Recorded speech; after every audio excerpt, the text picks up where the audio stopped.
Ganon din naman si Killua, nawalan din siya ng malay at napagod ng sobra dahil nga rin sa pakikipaglaban.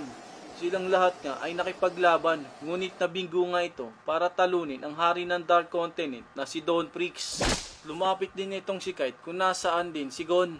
Pinapakiramdaman nga nila kung ano nga ang nangyari sa kalaban. Napakagaling ng ginawa mo, Gon. Sa palagay ko ay malaki ang pinsala na natamo niya ngayon dahil sa ginawa mo. Yan naman ay papuri ni Kite kay Gon. At napatingin nga itong si Gon kay Kite. Hindi ang mga ganong atake ang makakatalo sa akin. Ngunit eto na nga at nagbabalik nga etong si Dawn Prix. At agad nga itong napansin ni Kite.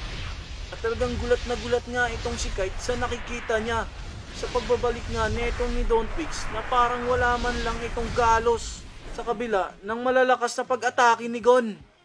At agad-agad nga itong umatake. At ayan nga, sapul nga itong si Gon.